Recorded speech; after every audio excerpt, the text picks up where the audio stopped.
All right, UFC Vancouver, Cowboy versus Gaethje. This is a you know not a very exciting card. I think ESPN is just trying to cash in on their deal with UFC. They're just going to put card after card out. As they tried to change the name from UFC Fight Night to UFC on ESPN Plus 16. Just doesn't roll off the tongue quite as well. And these fights are just not very exciting. But I think there's still some money to be made here. Austin Hubbard, he was a minus 215 favorite at the beginning of the week against Kyle Propolek. I just think everyone saw him lose to Nordine Taleb, and he looked so small next to Nordine Taleb. But then you realize that was at welterweight, 170. He got that fight on short notice, and he went to decision with Taleb. Taleb just got knocked out last weekend by Muslim Salikov, and just pieced Kyle up. Just used his reach. He's so much taller than Kyle. Kyle's a natural 155er. Austin Hubbard, like I said, he was a minus 215 favorite at the beginning of the week, and then he changed to an underdog, or not an underdog, like minus 115. Kyle, or like a minus 175. Kyle Propolek was up minus 110. Now Austin Hubbard's at a minus 137. Kyle Propolek's at a plus 110. At first, I had Austin Hubbard because he went to decision with Davi Ramos. But I think Davi Ramos is just still just a little bit green in striking, and he just doesn't let go enough. And Austin Hubbard is known for his wrestling. And I think he didn't take Javi down because he didn't want to get subbed, which is a good idea. He almost got subbed twice by Ramos, and he did get rocked.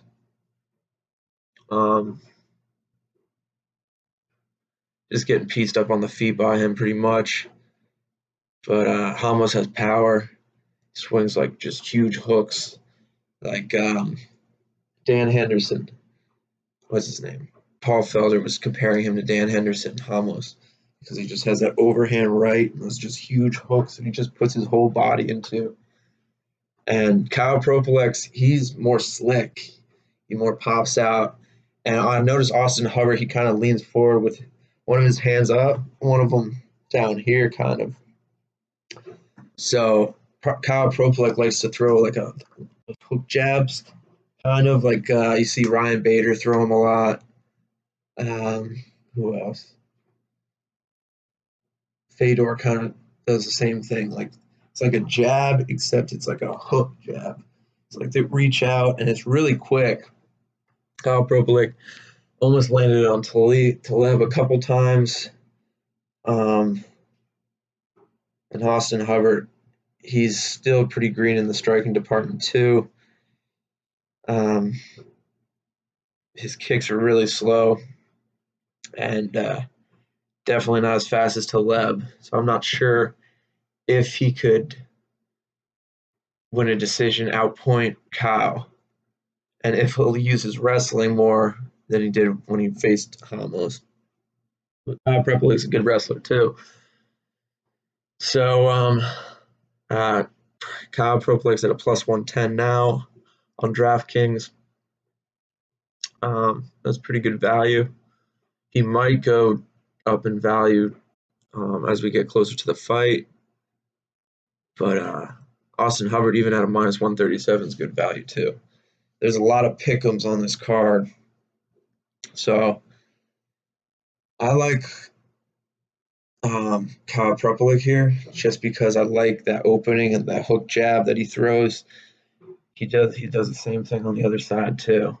And I think Austin Hubbard's going to be open for that all day because he keeps his hand down kind of.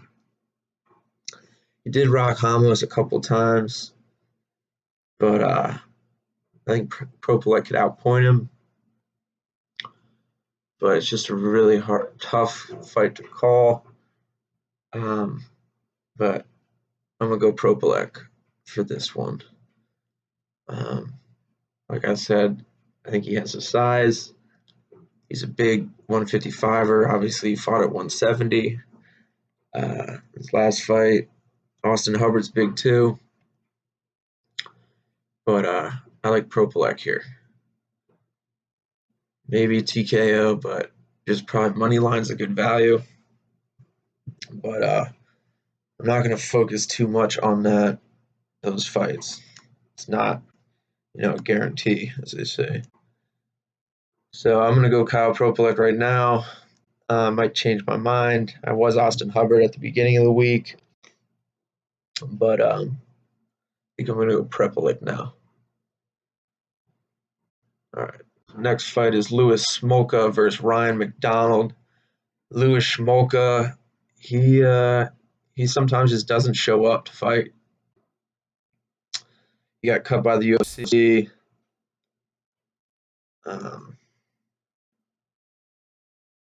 He got cut by the UFC in 2017 after going on a 4-fight losing streak. Brandon Moreno, Ray Borg, Tim Elliott, Matthias Nicolau. Then he won a couple more, got let back into the UFC, won via armbar round 2, and then he went up against Schnell, and Schnell just absolutely dominated him. Subbed him in a triangle choke. Ryan McDonald, he fought Gutierrez. His last fight, I think it was his UFC debut. Yeah, his UFC debut, and took his first L. Chris Gutierrez was just piecing him up. Had no idea what to do with him. Louis Smolka's fast. I got Louis Smolka here. At first, I had Ryan McDonald, and I watched his fight versus Gutierrez. He just couldn't get anything together, and I don't think he's going to be able to get anything together on Smolka either. So I got Smolka there, but he's at let's see that right now. He's at a minus 240, so he's a significant favorite. It's understandable. Chaz Skelly versus Jordan Griffin.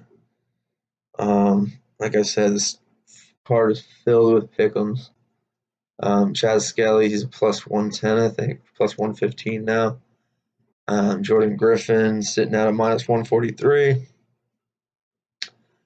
I like Jordan Griffin here.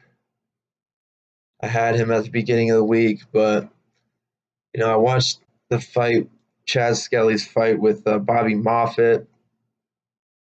Chaz Skelly has some pretty good submission skills. He forgot about that. The ref stopped the fight before he tapped, and because he thought he went to sleep, but then he wasn't asleep, and he got up and he was all angry.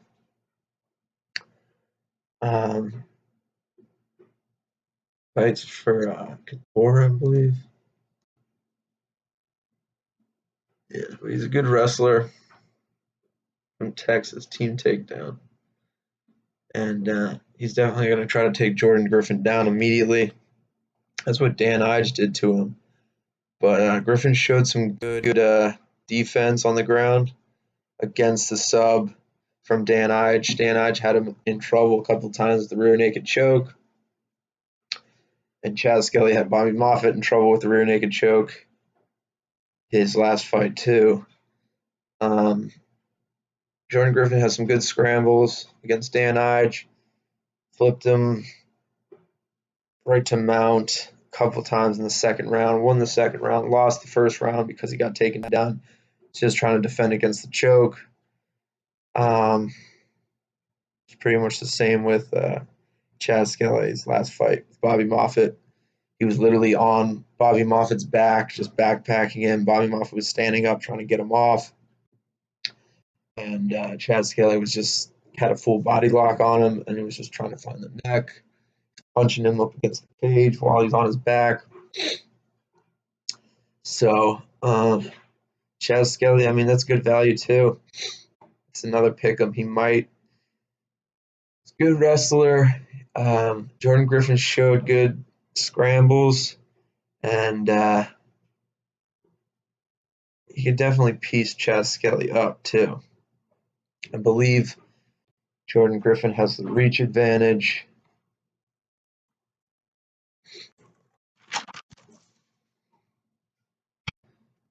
$74.5 to $73.5, yeah. And Jordan Griffin's Rufus Sport too, so I think he could avoid Chaz's takedowns, or he can't avoid Chaz's takedowns, but he could scramble and get back up. Chaz Skelly might be able to get to his back, get a body lock in again, which I believe he can.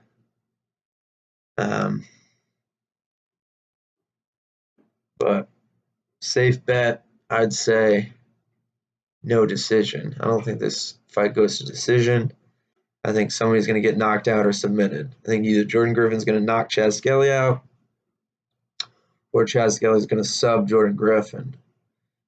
I think I would take Chaz Skelly sub, just because he did get in trouble with Bobby Moffett, choked out, but that was controversial. He defended it well. Jordan Griffin's not going to go for a sub. But will Jordan Griffin get the TKO? I mean, he could. Chaz Skelly looked good in the striking department versus Bobby Moffett in 2018, but he lost to Jason Knight, a TKO in 2017, 2 years ago. But so I'm gonna go Jordan Griffin here, just because Rufus Sport. I think he could handle him on the feet. He could scramble up if he gets taken down. If he watches his neck, he could just probably TKO Skelly. He's really good at flipping, doing butterflies and scrambling, getting them out and attacking. And I think he's a bigger guy than Chaz Skelly. So at 5'10", he's 29. Chaz Skelly's 34. So take Jordan Griffin TKO, or maybe Chaz Skelly sub, but I'm going to take Jordan Griffin here. And right now he's still pretty good value, minus 143. Like, these are all pretty much pick'ems fights. So I think Jordan Griffin, but Chaz Skelly sub wouldn't be a bad pick. Could happen. I just think Jordan Griffin's going to be ready for that, because Chaz Skelly is pretty one-dimensional, and he knows what he's going to do. He's going to go for the takedown. He's going to go for the sub. But I think Jordan Griffin could TKO. So safe bet, no distance, prop, Jordan Griffin TKO, maybe prop, Chaz Skelly sub, or Jordan Griffin finish. Jordan Griffin finish, because he could sub him too. Chaz Skelly did get subbed by Bobby Moffett. Yeah. So who's next? Brad Katana versus Hunter Azir. Now, Hunter Azir was a plus 130 at the beginning of the week. When I got him, he's a plus 135 now. I just won a money line because I thought his value would go down, but it hasn't. It's only gone up. So he's got a 6-inch reach advantage. Like, Brad Katana's trains at SPG, so I think that's why he's the favorite here. He's at a minus 167 now. He was at a minus 177 at the beginning of the week. So, yeah, I like Hunter Azir here. Brad Katana, his last fight. Who did you fight last? Took his first L. Merib Dvalishvili. This dude just pieced him up. Like, he couldn't do anything to him. And this dude's a jiu-jitsu guy. So I like Hunter Azir here for sure. So Hunter Azar, he's plus 135 right now. Good dog. Maybe the value is going to go up. I might bet on him again if his value goes up a lot more, because I got him at plus 130. But I got Hunter Azar, maybe even TKO, or finish. He is MMA Lab. Yeah. MMA Lab and a 6-inch reach. Come on. SBG's good because they have Conor McGregor, but who else do they have that's really good? Peter Queally. Who else is out of there? Artem Lobov, Mini Connor. Forget his name. Dude in Bellator. He got knocked out a couple times too. So SBG's good, but it's just because of Conor McGregor. Brad Katana. He's nothing special. I didn't see anything special about him in his last fight. His record's kind of padded too. His first 4 fights were against 1-0, 0-2, 3-1, 1-0. Yeah. I'm gonna take Hunter Azar here as our dog. I think he's got a really good chance at either a decision win. These bantamweights, they don't have that much knockout power unless you're Lineker. So I'm gonna take Hunter Azar here at a. I have him at a plus 130. Like I said, he's at plus 135 now on DraftKings. So get him while he's hot, I guess, or just wait, see if the value goes up. Who's next? Cole Smith versus Miles Johns. Cole Smith, yeah, he's very green too. He had 6 fights before coming in the UFC. Bisping was saying while commentating, like, this guy's still green. He only has 6 fights. He was on, sound martial arts, 67-inch reach, but he fought his UFC debut against Mitch Gagnon, who was significantly smaller than him. They did not look like they should be in the ring together. Gagnon's 5'5", and Cole Smith is 5'11", so he was thicker too. And he went to a decision with him, and he got rocked. So Miles Johns Mitch Gagnon rocked him. He's 5'5". Miles Johns 5'7". Fortis MMA, undefeated. Let's go. I mean, come on. Good value here too. He's only minus 130. He was minus 134 at the beginning of the week, so he was minus 159. Value's going down. The value's going up, I mean. And Cole Smith was a plus 120 at the beginning of the week. And, I could see how people could think he could win. But Miles Johns knocks people out. He's super fast. He throws like super fast hooks and overhand rights. And that's what Cole Smith got rocked with in his last fight against Mitch Gagnon. And yeah.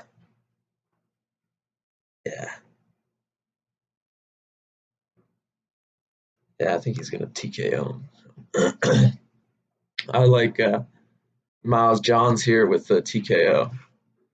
I think he could catch him with just a hook.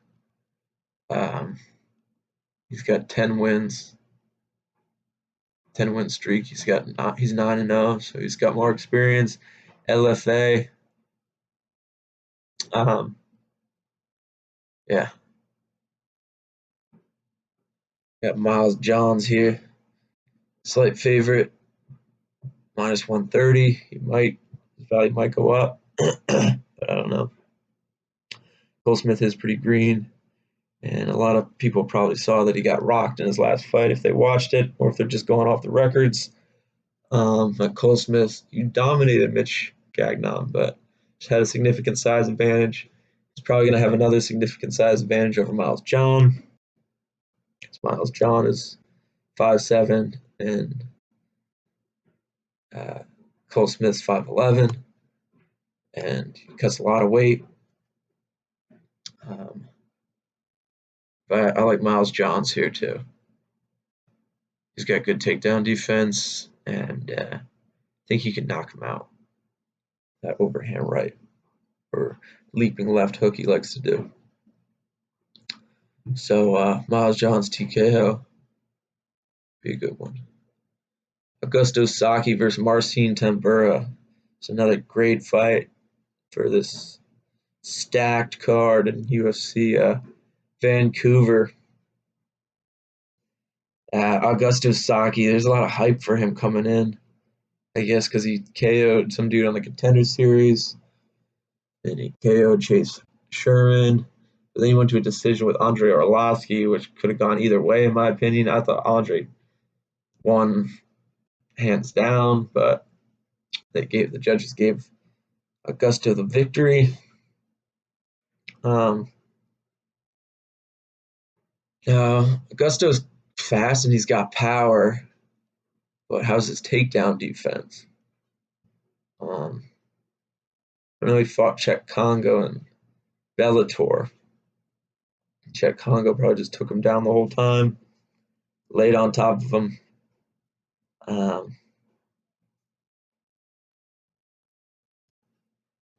Or not, I don't know. Czech Congo's not a wrestler, but probably just, I don't know how he won that. But he lost to Czech Congo in 2017, got kicked out of Bellator, and then the UFC scooped him up. But Marcin Tybura, he's fast.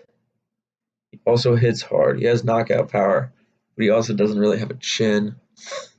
And his body, he's really sensitive in his ribs. Whenever he gets hit in the body, he goes up, down like that. Lost to Fabricio Verdun in 2017, lost to Derek Lewis, then beat Stefan Struve in a decision because he was able to take him down so many times. Fought Shamil Abdurakhimov, who fought last weekend. Lost to him by KO in round 2. Augusto Saki, he's got knockout power for sure. There's no doubt about it. Arlovsky's pretty fast for the division, so see how he gave him problems. I got Augusto Saki at the beginning of the week at plus 100. He's at minus 106 now. I think I got Saki here. Marcin Tybura has a slight reach advantage, 1-inch reach advantage, but Augusto Saki's younger, and he hits pretty quickly. He's got good uppercuts, good knees to the body too. Marcin might be a little faster than him though. That's the thing. Either he could take him down the whole time, get a decision win, Marcin Tybura, but Augusto Saki's probably going to be ready for that because that's his plan for everything. Yeah, Marcin Tybura was minus 134 at the beginning of the week. Now he's minus 118. Augusto Saki's minus 106. So I like the value on Saki still. I got him at plus 100 at the beginning of the week. Even better value, but I think it's going to kind of stay even towards the fight. It's been switching all week between them, who's the favorite or not.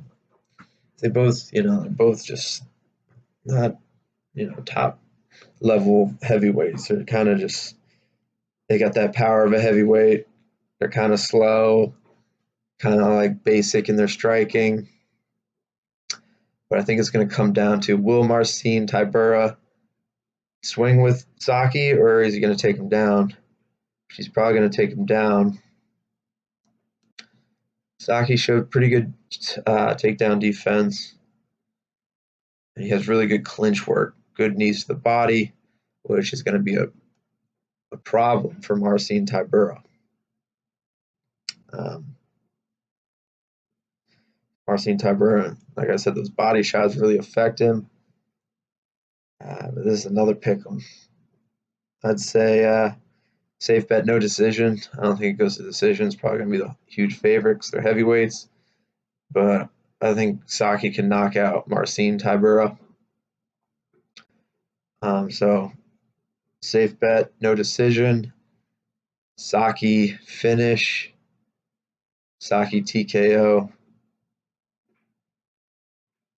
Or Tybura decision. But I got Saki here. Saki TKO. All right. Misha Kirkanov versus Jimmy Crute. Yeah, Jimmy Crute. I had Jimmy Crute at the beginning of the week at minus 139. Now he's at a minus 106. But these lines have been going crazy. Misha Kirkanov was a plus 105 at the beginning of the week. He's at a minus 118 now, favorite against Jim Crute, who's a minus 106.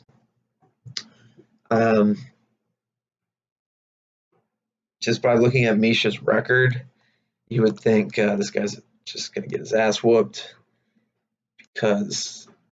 but he's just been knocked out by Volkan. Go over to Shera. Patrick Cummins, the arm trial, I'll choke, but Patrick Cummins is just a shitty fighter. And he got flying kneed by Johnny Walker.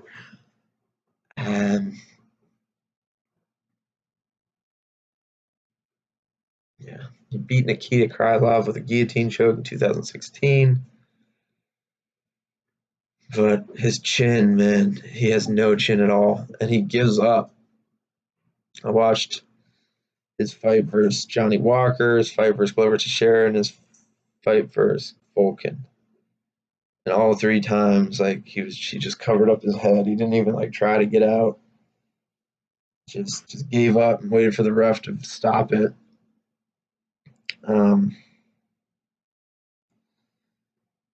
But he does have good striking. I was watching Jim Crute. He doesn't have that good. He's a pretty good striker, but he's kind of I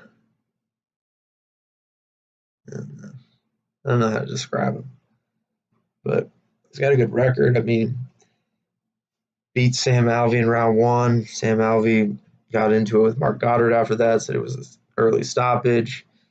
And Mark Goddard said some shit to him that pissed him off. Mark Goddard's a douchebag. So, fuck him.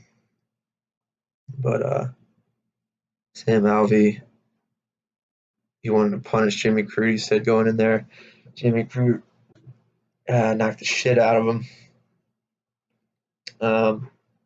He cameroed Paul Craig. Paul Craig was able to take him down pretty easily, I think, in that fight. Other than that, he doesn't have any notable wins. It's Paul Craig and Sam Alvey. Paul Craig lost to Kennedy Zinugukwu at journeyman Nigerian dude who fought on UFC Newark card against Stoizik. Kicked in the balls like 5 times. I did go heavy on Crute at the beginning of the week at minus 139.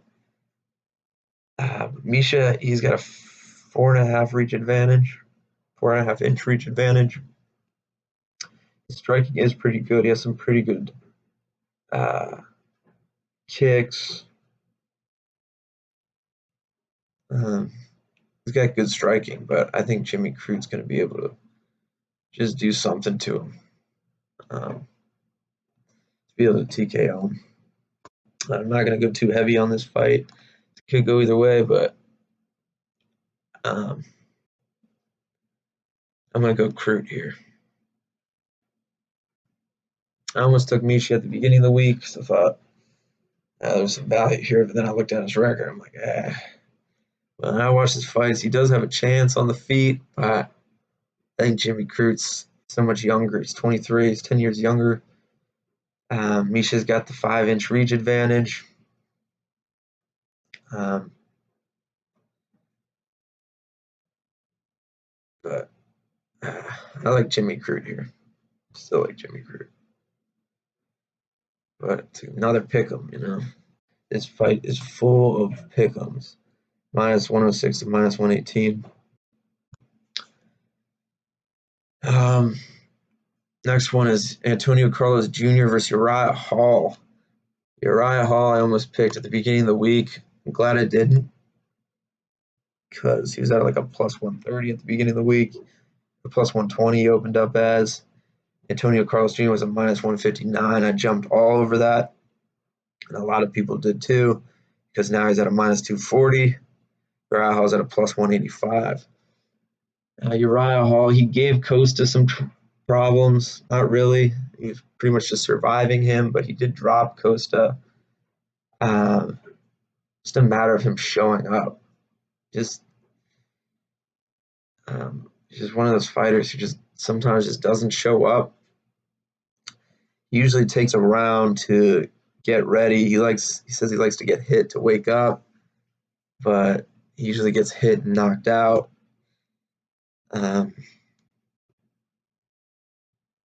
His record's shit.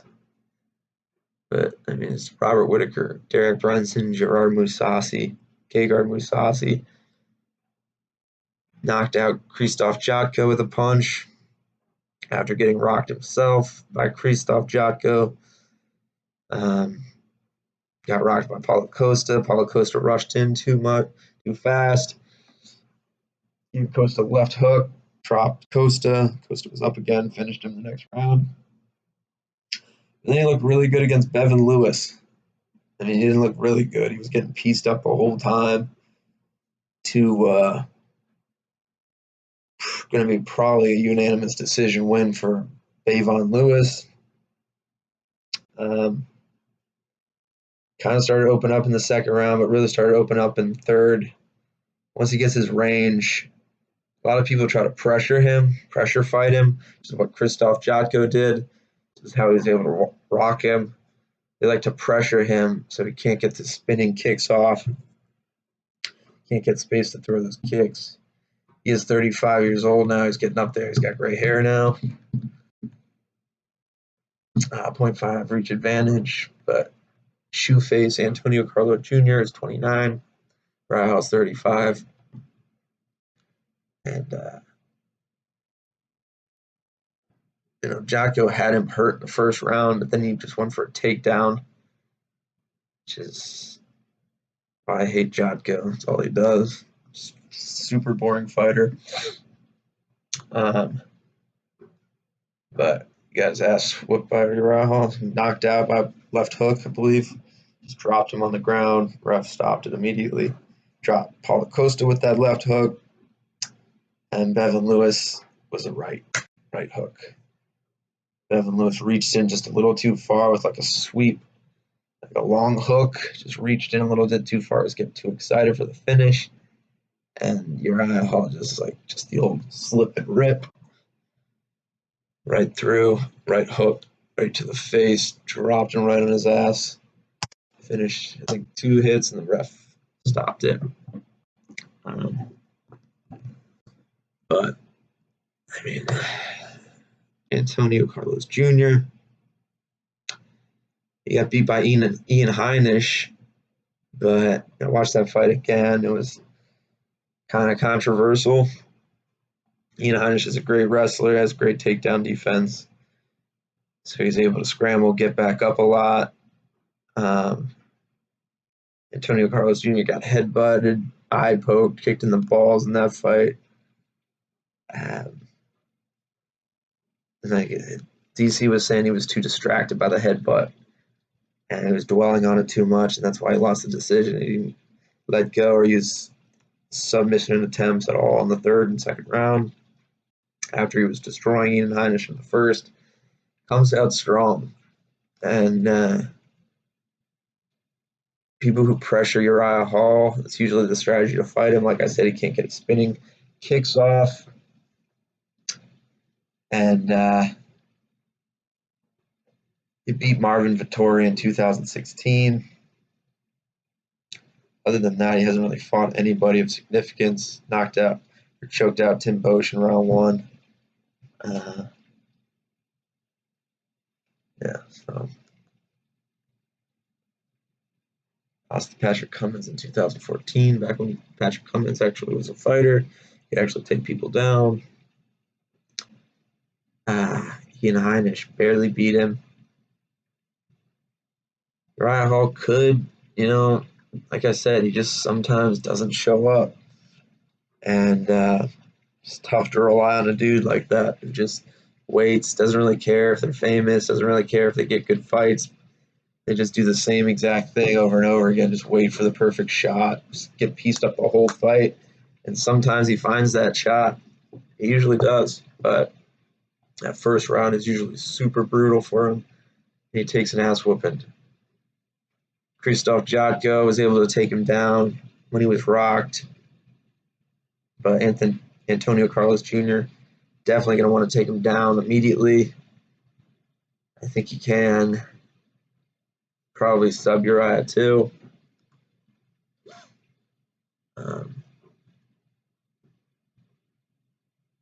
But I just have no faith in Uriah Hall. No, he looked good in his last fight. I mean, his value's probably just going to go up too. He's plus 185 now, plus 120 earlier in the week. But I think I'm going to go shoe face here just because he's got really good pressure in the first round. He just goes in your face, swings for the fences. I think he's going to catch Uriah Hall. And like I said, he hasn't fought anybody with significance. His hardest fight was Vettori back in 2016. Uriah Hall's fought like the who's who of middleweight. He beat Aluwalu Bangbos, he's a great wrestler. Beat Gerard Mousasi. Then he lost to Robert Whitaker. Lost to Derek Brunson.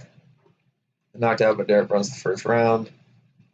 Lost to Gary Gardner Mousasi in the first round. Almost lost to Krzysztof Jotko in the first round. Beat him in the second round. And he lost to Paulo Costa in the second round. And he beat Bevan Lewis after getting his ass kicked. See, if he's able to find his range and survive to the last couple rounds, then he's got a TKO. The problem is, he usually doesn't last to this second round, or third round.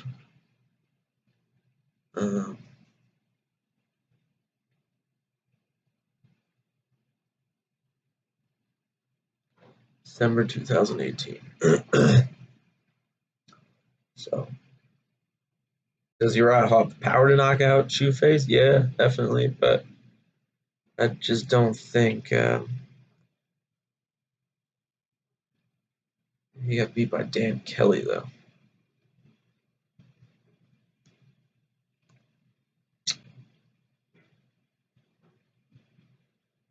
2016.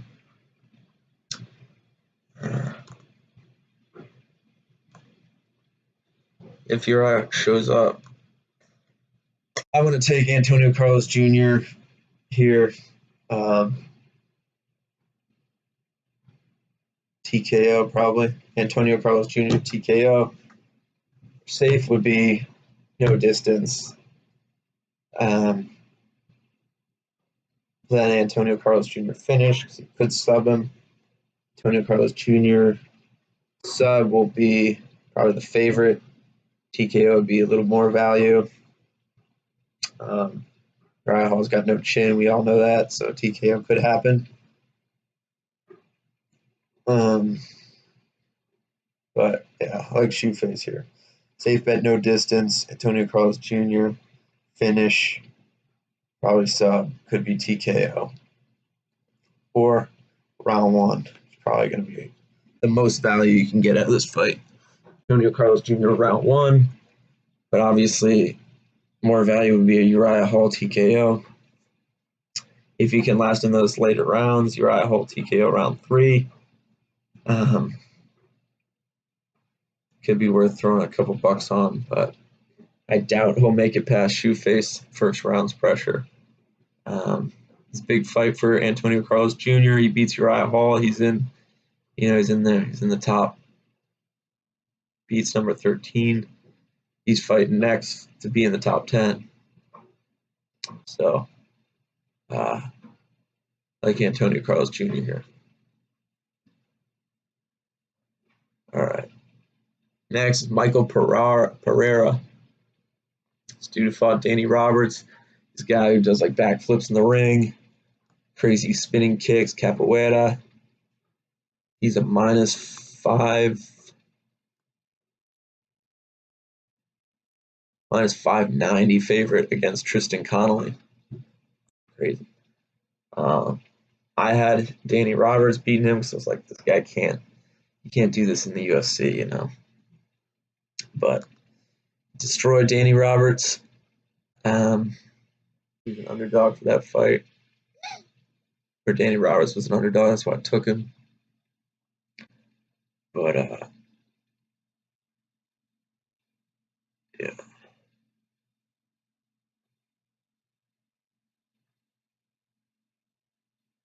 He hasn't really fought.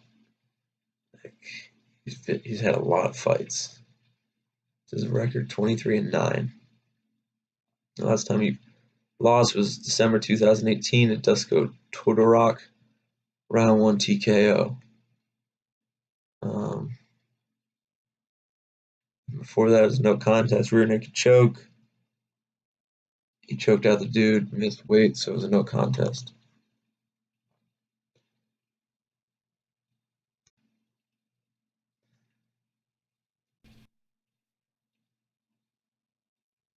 Yeah. So Michael Pereira is -590. That's crazy. Biggest favorite on this card by far.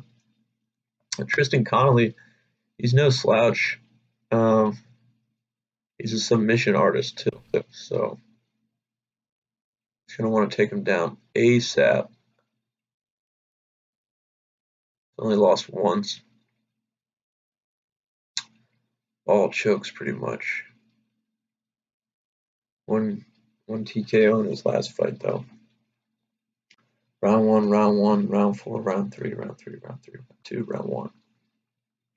Lost to Shane Campbell in round 3 to a knee bar. I mean, look at last week. 2 weeks ago. Yeah, 2 weeks ago, before UFC China, Devin Smith was a huge favorite. He was like a -700 or some shit. And the guy who fought him was +500 because he came late, short notice fight. And turns out the dude was his previous sparring partner. Knocks the shit out of him in round 1. +500 underdog. So, I mean, Tristan Connolly, he's good, man, despite his record. Choked out his last 3 opponents in the first round. Or 2 of his last 3 in the first round, and unanswered blows in round 5. Never seen him fight. Lines just got put up on DraftKings. As Michael Pereira was supposed to fight some other dude, but the fight got scrapped.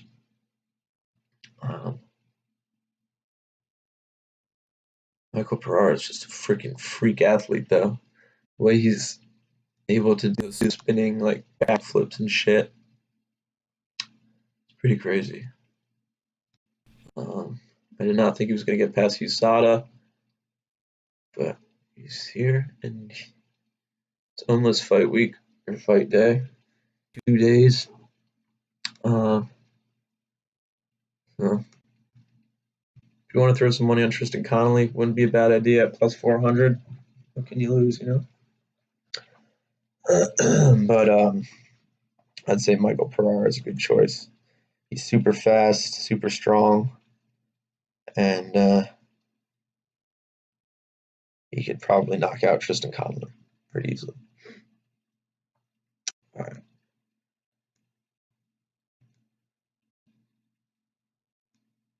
Next up is Todd Duffy versus Jeff Hughes. Todd Duffy was a minus 125 at the beginning of the week, and Jeff Hughes was a minus 106. I was heavy on Jeff Hughes because Todd Duffy, his last fight was in 2015 to Frank Mir, and Frank Mir knocked him out. Todd Duffy's at a plus 100 now, even. Jeff Hughes is at a minus 125. If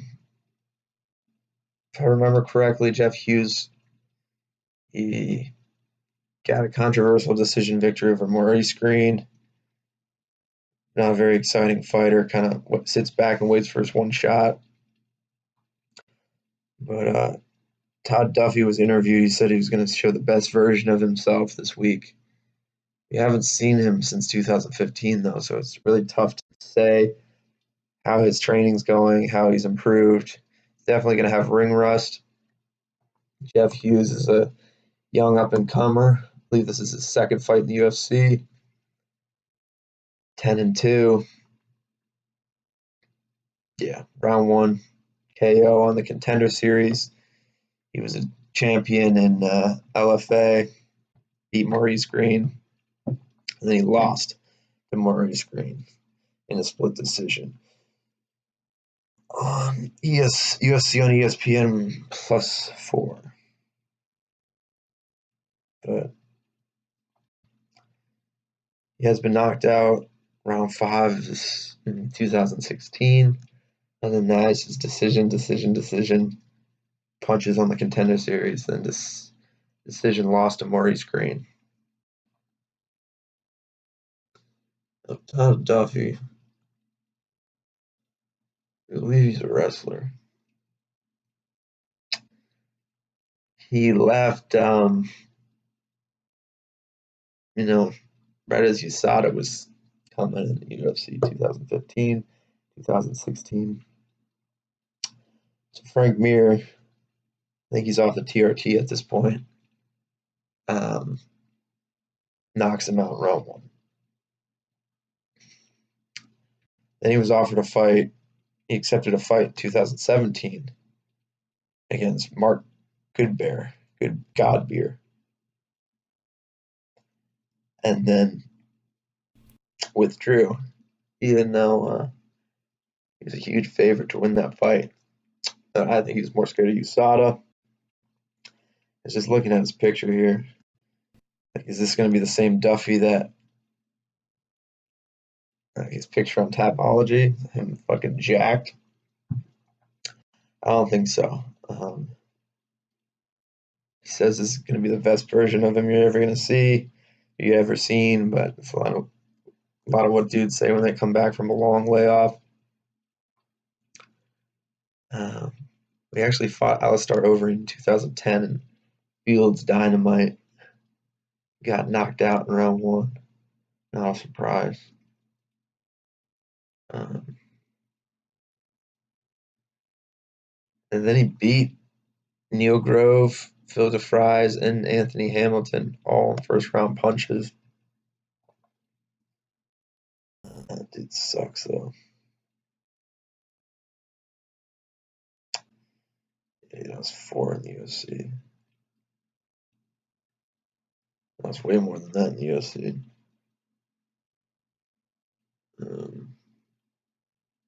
You got Kamura gets subbed by Francis Ngannou. Round 1. It's hilarious. But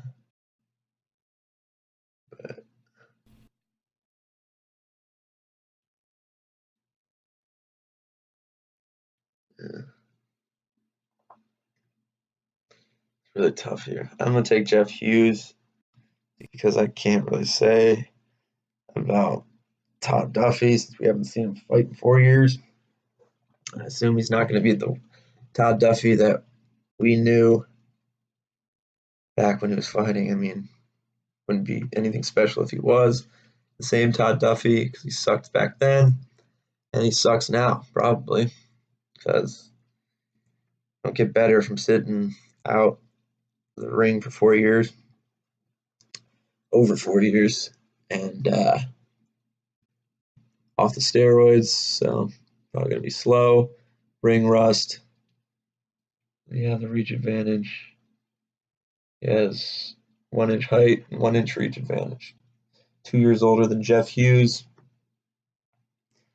but I like Jeff Hughes here. But a lot of people jumped on Todd Duffy. Actually, now he's a plus 100. So maybe the value's there. Like I said, I have no idea. I couldn't call it because I haven't seen him fight in 4 years. But does have a couple round one KOs before he got beat by old Mir. That was USADA. That was before USADA. So I'm gonna say Jeff Hughes. Safe bet, no distance. Probably somebody's getting knocked out. Probably Duffy, but could be Hughes too. Safe bet, no distance. Todd Duffy's at plus 100. Another pick'em. So I'm gonna take Jeff Hughes. It's because he's been active. He's only got 2 losses on his record. Lost his UFC debut, but he's going to be hungry to get another win, so he can stick around a little longer. Todd Duffy doesn't really seem like he's serious about being in the UFC, unless he was just trying to avoid USADA. He seems to be pumped to be back, but still, ring rust is a big thing, and you can't make those mistakes at heavyweight. Just a little slow, and you're on the ground, unconscious. So Jeff Hughes TKO, safe bet, no distance. Jeff Hughes, nice value. He's minus 125. Or Jeff Hughes TKO. All right. For the co-main event, Glover Teixeira versus Nikita Krylov. The joke of a card. I don't know how the UFC disrespects Cowboy and Gaethje so much with this. It's like, Cowboy's been the man. Like, he always takes fights. Never says no to a fight. Does what the UFC wants. Fan favorite. But I guess he just doesn't sell pay-per-views or something. You just put him on this fight night card. Nobody on it. He just uses, like, rarely agree with Brendan Shaw, but I do agree with him on that. Like, Cowboy needs to, I don't know what he can do, but just he's worth more than they treat him like, you know. Just how you gonna do that to Cowboy, man? He's a legend. You're gonna have him UFC Vancouver on a shitty card, co-main event, Glover Teixeira, 39-year-old Glover Teixeira versus Nikita Krylov. Like, come on, man. I like Nikita Krylov here.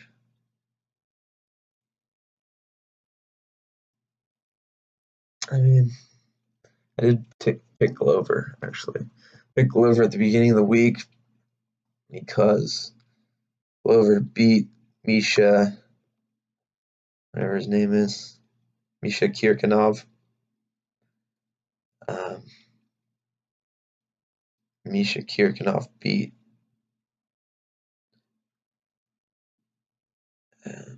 Nikita Krylov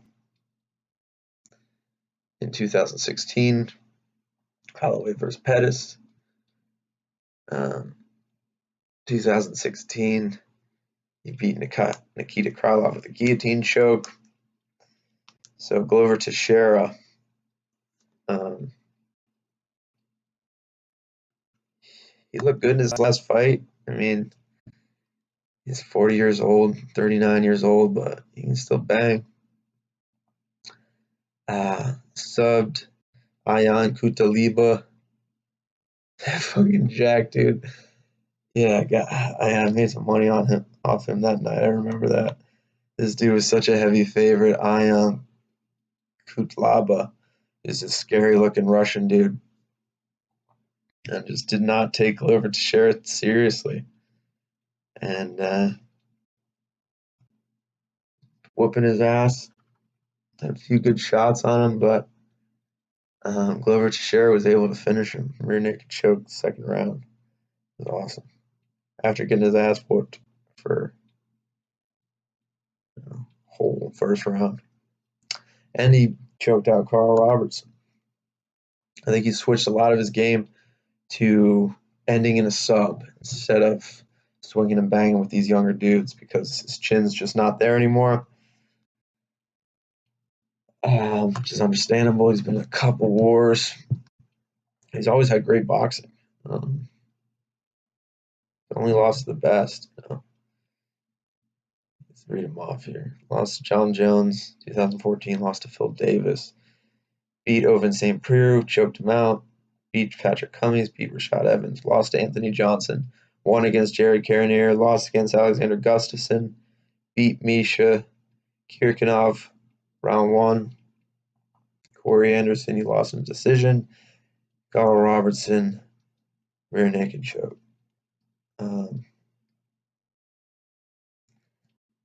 This is just another pick'ems. Keita Kralov was minus 106 at the beginning of the week. Glover Teixeira minus 125. Now Glover Teixeira is minus 112, minus 112 even with Keita Kralov. Another straight up pick'em. I say if you're going to go with MMA math, Glover Teixeira KO'd Misha Kirkinov, who choked out Nikita Krylov. Nikita Krylov was subbed by Jan Blachowicz. In his last fight against Ovince St. Preux, choked out Ovince St. Preux.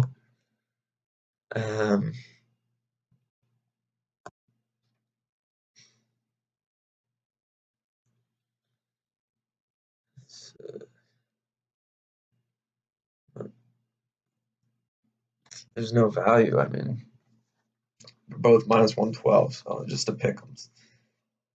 Honestly, Nikita's got a slight reach advantage, 1.5 inch reach advantage, 27. Glover Teixeira's 12 years older than him. But so was the last dude Glover fought. Ion Gutalaba. He's 25, so he's even younger. And Glover Teixeira was able to survive him, got rocked a couple times, stayed in it, and fucking Ion Gutalaba was talking mad shit to him too.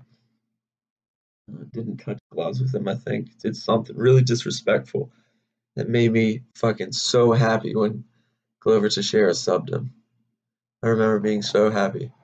He was just a dick. Legend in Teixeira. But I got Glover Teixeira at minus 125 at the beginning of the week. Nikita Krylov was at a minus 106. I said this already. This is his third UFC fight. Glover Teixeira, obviously, UFC vet. He also subbed OSP. So did Teixeira. Teixeira subbed a younger OSP. So, you just got to think, like, when is Glover Teixeira going to hit his, like, the punch versus Anthony Johnson? I thought he was going to retire after that. It's a horrible, just savage fucking knockout. Beat Jared Cannonier to decision. 2017. Absolutely crazy. Cannonier just ran through Anderson Silva, but that was back when Cannonier was a light heavyweight. Now he's 170, I believe. 185. He fought Anderson, of course, but yeah, that was when Cannonier was a light heavyweight. So beat Jared Cannonier in 2017. Went to a decision with Alexander Gustafsson. Um, got pieced up by Alexander Gustafsson. Great boxing, but he did go to round 5 with him.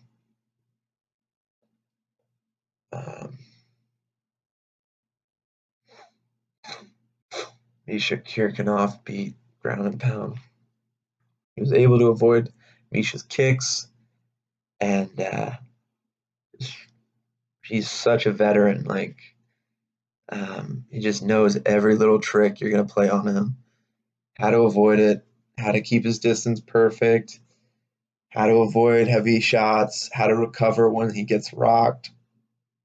He's just a seasoned vet of the game, Glover Teixeira. But he is 39. You got to remember, like, it's like, when is he gonna, get his ass whooped?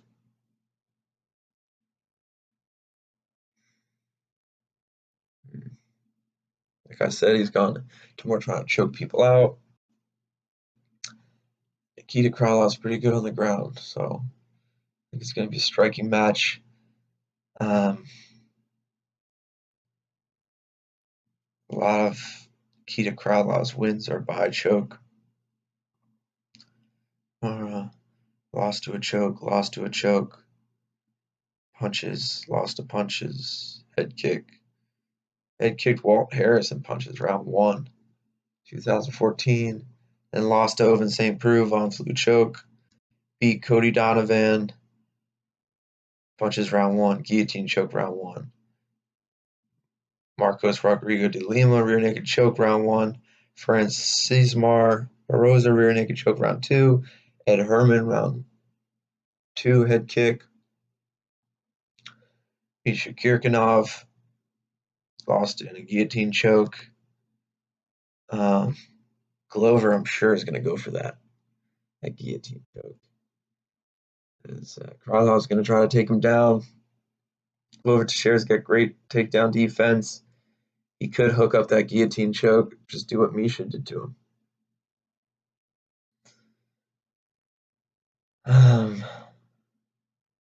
So, just another pick'ems.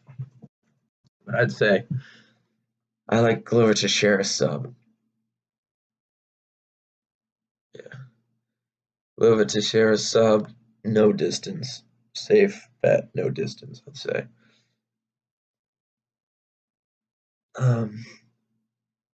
Glover Teixeira's a great boxer, though, too. Even though Alexander Gustafsson was able to outbox him, Alexander Gustafsson. Nikita Krylov, he's super young, 27. Still pretty green.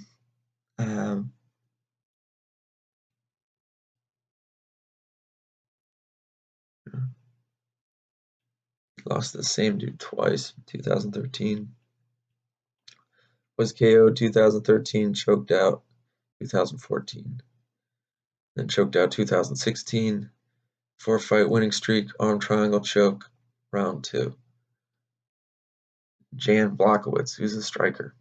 Not really a submission artist. I believe Glover Teixeira is pretty decorated in jiu-jitsu too, if I'm not mistaken. But yeah, Glover Teixeira, safe bet, no distance.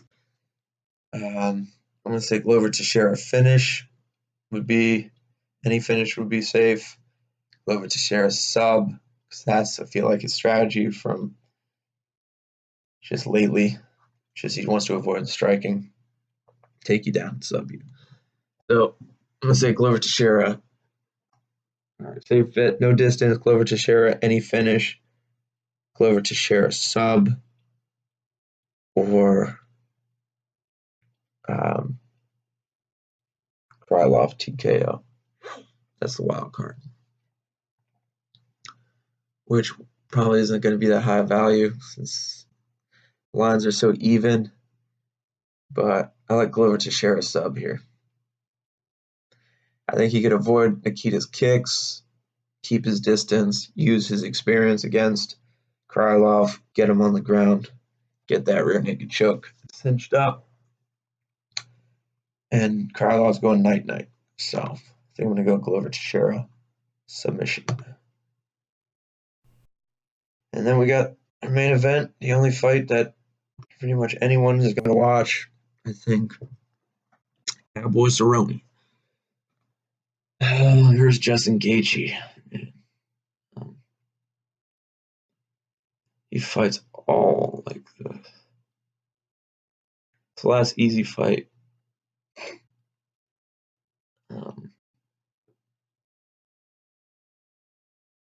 Alex Oliveira. Definitely not an easy fight, but his last easy win was to Rick Story. Damn, look at this. Look at who he's fought. It's insane. He lost to Nate Diaz. Beat Stephenson in a decision. Head kicks Melvin Gillard. Lost to Anthony Pettis. 2013. Beat KJ Nunes. Lost to Rafael dos Anjos. 2013. Triangle choke. Head kick. Rear naked choke. Head kick and punch round 2. Jim Miller. Beat Edson Barbosa. Rear naked choke round 1. Then he beats Eddie Alvarez in a decision. Miles Jury. Vincent Henderson. John McDaisy. Broke his jaw with a head kick. I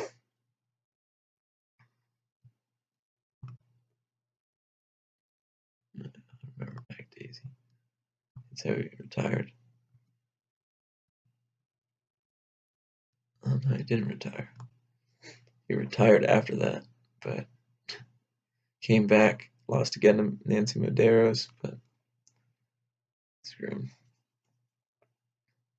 So, Miles Jury, Benson Henderson, John McDessie, knockout. Rafael dos Anjos, round 1. Lost to him again. Punches round 1. Just rushed him. Bum rushed him. Triangle choked Alex Oliveira. Beat Patrick Cote. Round 3. Punches. He fights so much. He fights 4 times a year. Rick Story had that sick combo. Head kick punch combo. Beat Mac Brown with a head kick. Lost to Jorge Masvidal. Lost to Robbie Lawler. Lost to Darren Till. Lost to Jorge round 2. Decision Robbie Lawler. Lost to Darren Till round 1. That's when Darren Till had like a picture of him in like high school as his like UFC profile. And everybody bet on Cowboy, and Darren Till comes out and they're like, who the hell is this gigantic dude? And he just destroyed Cowboy, obviously. And then he beat Yancy Medeiros, lost to Leon Edwards in a decision, beat Mike Perry in an armbar, beat Alexander Hernandez. I was there for that. It's awesome. It's in Brooklyn. I was just screaming at him like, knees, kick him in the head. Super drunk, but it's awesome to see Alexander Hernandez get his ass whooped for talking shit. Beat Ally Quinta in a decision, then lost to Tony Ferguson. And we're here. Justin Gaethje. Justin Gaethje was undefeated for a while. Came in the UFC against Michael Johnson, made his debut. He got pieced up by Michael Johnson in the first round. Got his rhythm in, or at first got his rhythm in, and destroyed him with leg kicks, punches, knees, round 2 TKO. I love that clip of him knocking out Johnson, and in the background you can see Johnson's sister in the crowd just faint and like fall over. Hilarious. But yeah, so he barely beat Michael Johnson. Got his ass kicked for a round. Then came back round 2, beat him. Then he lost to Eddie Alvarez, took his first L, TKO round 3. Then he lost to Dustin Poirier round 4, punches. Beat James Vick, beat Edson Barbosa. Now, James Vick and Edson Barbosa they have a similar style to Cowboy in that they like kicks and they like being forward as they fight. They don't want to fight backwards, which is what Gaethje did to Vic, because Vic, he doesn't like fighting backwards. He just kind of waits, tries to slip out of range like this with his chin up in the air. Gaethje just that leaping hook, fucking boom, hits him on the ground, boom, boom, done. Same thing with Edson Barbosa, that leaping hook. Edson Barbosa has his hands like this, trying to, parry, protect his head. Just all this is open. His head's chin's in the air. He's trying to slip out. Justin Gaethje, just another leaping hook. Fucking knocks him dead. Round one. Obviously, he's going to pressure Cowboy. Cowboy's not a good pressure fighter. Now, the last pressure fighter he fought, of course, was Tony. Tony was piecing him up, but Cowboy was looking for that head kick. But I think he actually landed it once on Tony, but it hurt him, maybe grazed him. But he broke his nose, and then he blew his nose. And since his orbital bone was broken, the air went into his eye, and his eye swelled up. Couldn't see out of it, and the doctor stopped it, which is really lame. But Tony was going to destroy him anyway.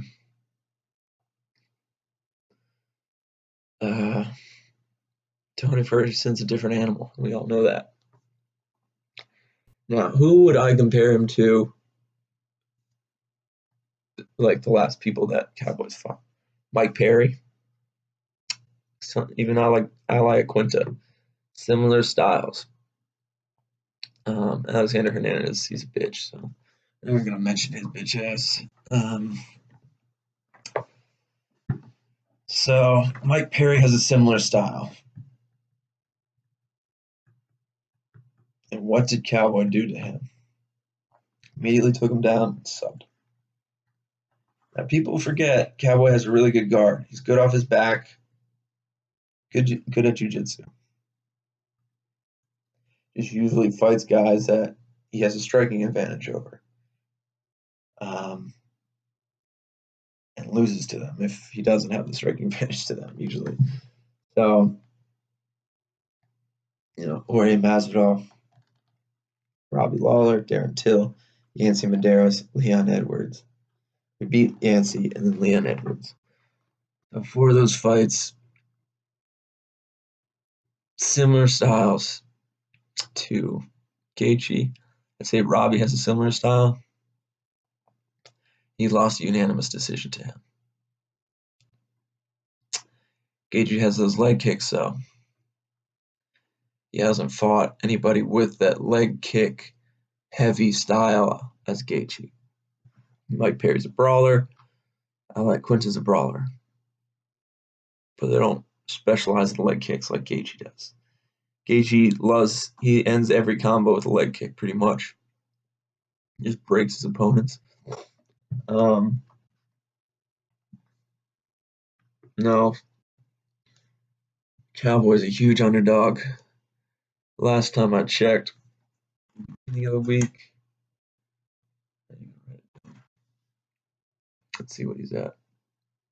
Balance Cerrone plus 162. Justin was minus 250 at the beginning of the week, so his value went up. Cowboys Cerrone plus 162.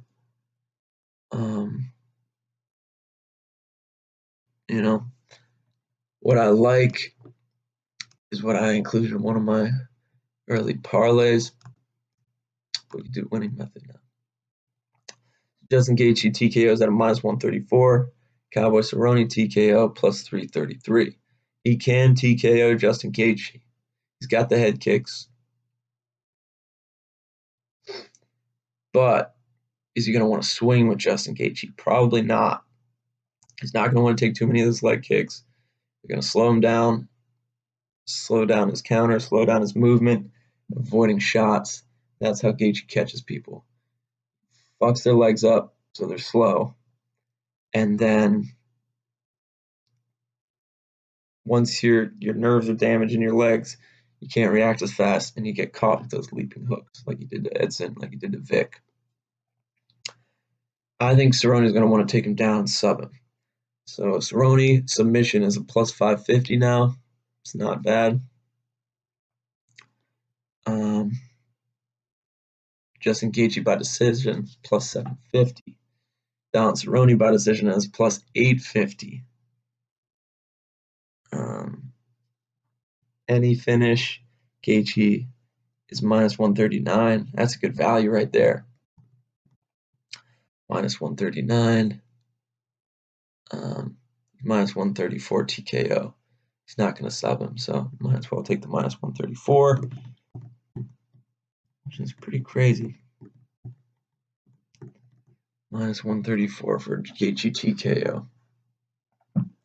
Now, will the fight go to decision? Yes. It's at a plus 400. It was at a plus 500 last night. We could do round 1. Alternate group of round 1 to 2 is minus 125. Rounds 3 to 4 is plus 215. Rounds 5 to decision plus 300. Justin Gaethje's round 1 to 2 plus 155. Donald Cerrone rounds 1 to 2 plus 375.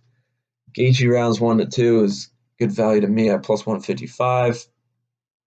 Alternate winning round. Round 1 is plus 205. Round 2 plus 325. This is a 5-rounder. I forgot that. Alternate round 5 is at a plus 1,000. Alternate decision plus 400. I already said that.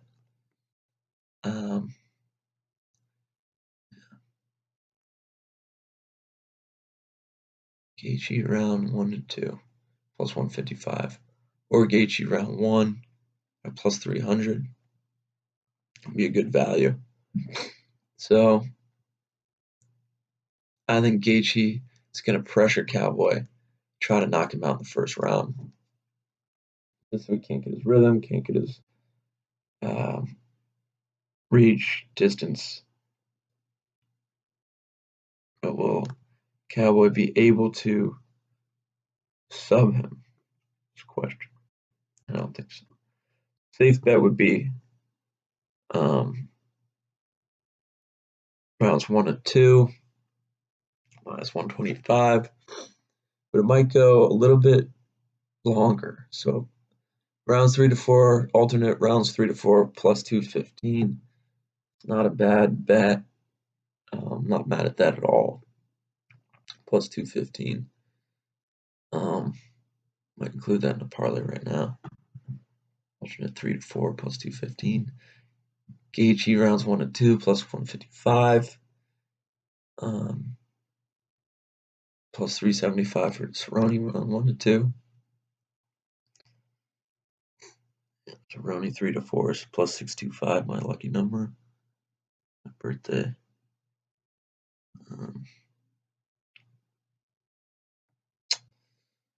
Gaethje round 1 plus 300 is not bad. Donald Cerrone round 1 plus 750. I wouldn't do that one though. 1, 2. Donald Cerrone round 2 is at a plus 900. That's crazy. Round 3 is a plus 1200. Round 4 plus 1600. Round 5 plus 2500. So I'd say could go the distance, but I don't think it will. So Gaethje TKO minus 134 is good value. Cerrone TKO plus 333. Great value. Donald Cerrone by submission plus 550. I think I'm going to take that one. And I'm also going to take that sub, and then I'm going to do the alternate 3 to 4 at plus 215. I think that's the way to go here. Plus 215. Round 3 to 4. If Cowboy could survive that initial Gaethje threat, get him on the ground, maybe grapple a bit. I don't know if he can take Justin down is the problem, though. Justin's a great wrestler. We just never see him use it. So Gaethje rounds 1 and 2 at plus 155. It's a good bet. Like I said, Gaethje TKO minus 34. Wild card Don Cerrone by submission. Um, I think if he drops Gaethje, he's going to jump on him and try to sub him. I don't think he's going to try to finish him with ground armbar him or something like he did to Perry. So TKO might not be smart. Any finish for Cerrone is plus 215. I like it. Not mad at that either. But Don Cerrone by submission, I think, is what I'm going to go for, and I'm going to also include rounds 3 to 4.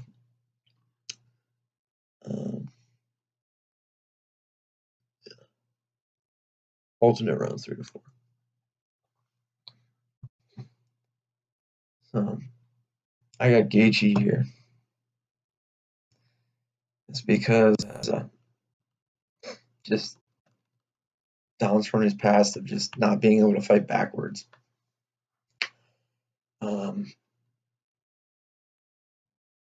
Alvarez was able to knock out Gaethje.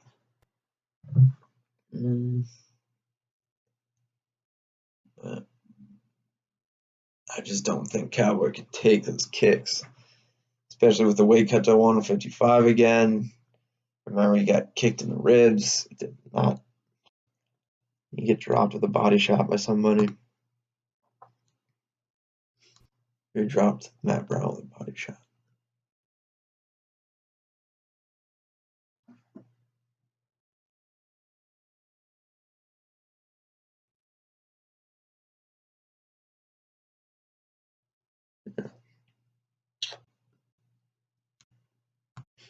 So, Cerrone's at plus 162.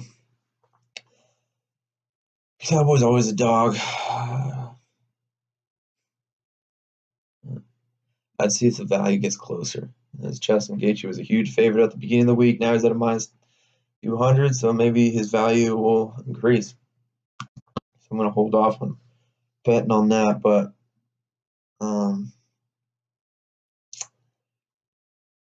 safe bet, no distance.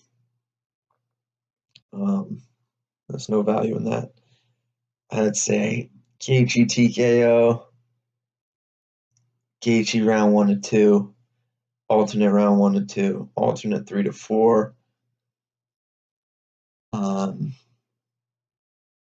Cowboy sub. Kind of like a Cowboy sub, but I don't think he's just going to be able to. Yeah, never mind. You can't hold Justin Gaethje down.